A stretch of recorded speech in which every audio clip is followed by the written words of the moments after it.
This is, in a way, the presentation in the American society of the Pacific Alliance.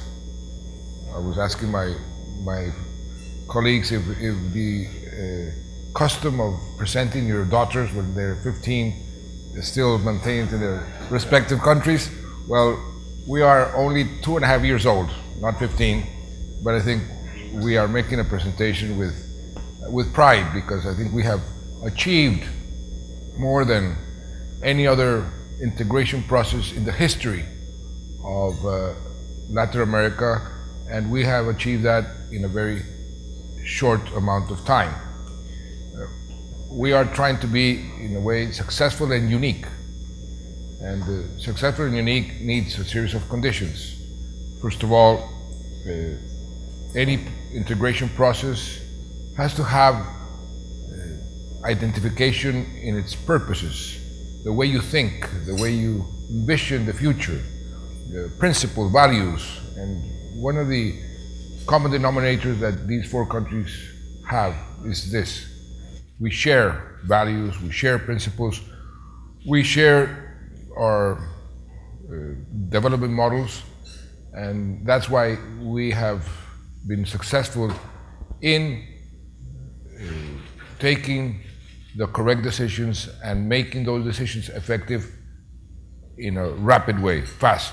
There has been political will from the very start of the creation of the Pacific Alliance. The political will has been there, and this is fundamental for any process as this one to work. Why have we have been successful in this first 2.5 years?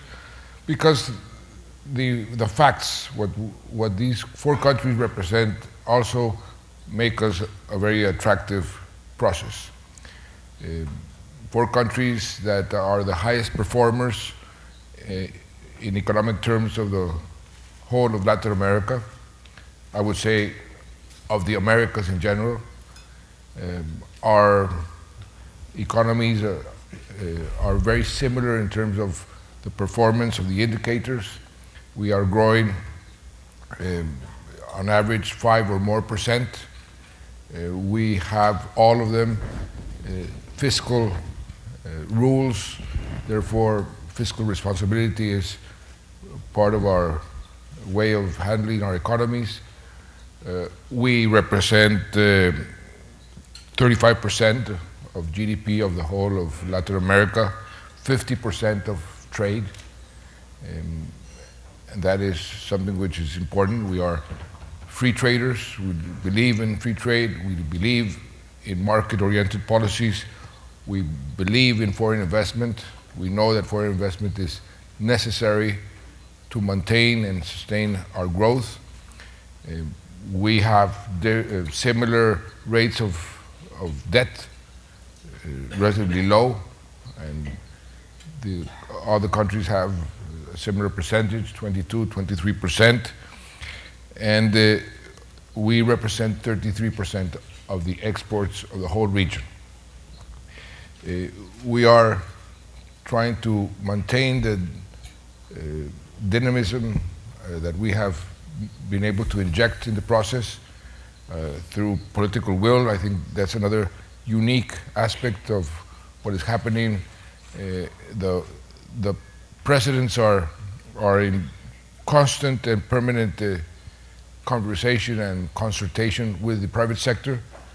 What is happening in the world, what is needed here, and we push forward, and we expect results from our bureaucracies very fast.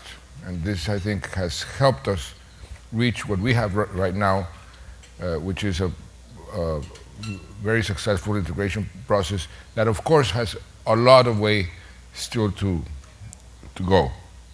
We need to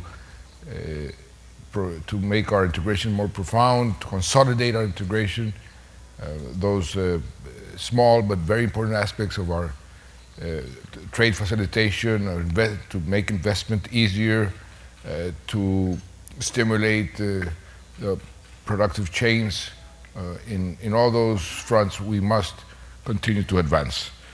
But here we are in our debut with you. We expect the American entrepreneurs to be interested in the Pacific Alliance. I think we are a very important market, 210 million young, relatively young consumers. The market that we represent is a growing market, an important market. In all of our countries, we are making tremendous efforts to strengthen our middle class. And that means more consumers. That means more demand. And this is another aspect that makes us especially attractive. And we, of course, want to play an important role in the world economy. The sheer size of our market and of our economies makes us an important player nowadays. And the more we have this kind of rapport with the business world of the world or the United States, I think we will perform better.